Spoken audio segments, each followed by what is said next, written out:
অনেকগুলো প্রশ্ন এসেছে, উত্তর করব। আমার 3টি প্রশ্ন। মৃত ব্যক্তির জন্য 4 দিন ও 40 দিন পর সমাজের সবাইকে দাওয়াত করে খাওয়ানোটা সওয়াবের কাজ কি?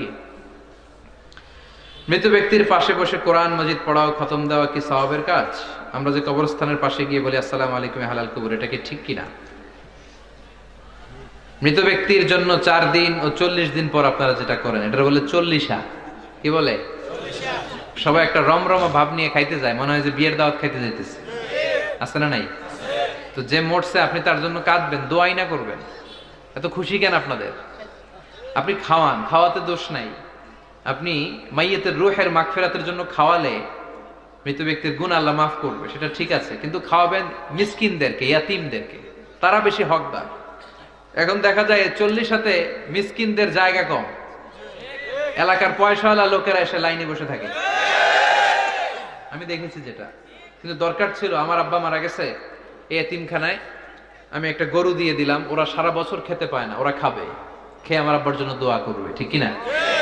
আর সবচেয়ে বেশি দোয়াটা কবুল হবে আপনার আব্বার জন্য। আপনি যাকে দোয়া করানোর জন্য আনলেন, উনি কি আপনার আব্বার জন্য কাঁদবে? আর কাঁদলেও এই কান্নাতে আন্তরিকতা কতটুকু, এটা প্রশ্নবিদ্ধ। কারণ উনি আমার বাপের লেগে কান্দে, আমারই চোখ দিয়ে পানি বেরোয় না আমার বাপের লেগে। ঘটনাটা এরকম, তাই না? আপনার বাবার জন্য আপনি কাঁদবেন, ভাড়া করে কাউরে এনে কান্না করানোর দরকার নাই। রব্বির হামহুমা কামা রব্বায়ানি সাগীরা, আপনি দোয়া করবেন। ইসলামকে আমাদের মানতে হবে ঠিক তেমন বিশ্বনবী শিখিয়ে গিয়েছে যেন। বিশ্বনবীর জীবদ্দশায় বিশ্বনবী ওনার প্রথম প্রিয়তমা স্ত্রীকে হারালেন, নাম কি? খাদিজা। এত ভালোবাসতেন এই স্ত্রীকে, আল্লাহর কাছে বলতেন, আল্লাহ কিয়ামতের দিন যেদিন মানুষ মানুষকে চিনবে না, বন্ধু বন্ধুরে চিনবে না, ভাই ভাইরে চিনবে না, পীর সাহেব মুরিদরে চিনবে না, মুরিদ পীর সাহেবরে চিনবে না, ওই কঠিন দিনে আমি যেন আমার খাদিজারে ভুলে না যাই। খাদিজাকে কবর দিয়ে বিশ্বনবী দাঁড়িয়ে রইলেন, দাফন দিয়ে দোয়া করলেন, কাঁদলেন, সবাই চলে যায়, বিশ্বনবী যায় না। সাইয়েদনা আবু বকর বললেন, ইয়া রাসূলুল্লাহ চলেন না, যাই, অনেক তো হলো। বিশ্বনবী বললেন, তোমার মনে চায় তুমি যাও, আমি বসে থাকবো, আমি এখানে দাঁড়িয়ে খাদিজার কবরের 3টা প্রশ্নের জবাব দিয়ে এরপরে বাড়িতে যাব। সাইয়েদনা জিবরাইল এসে বললেন, ইয়া রাসূলুল্লাহ খাদিজার প্রশ্নের জবাব নিয়ে আপনার টেনশন করার দরকার নাই, আপনার কোনো টেনশন নাই, খাদিজার কবরের প্রশ্নের জবাব আরশের উপর থেকে আল্লাহ নিজেই দিয়ে দিবে।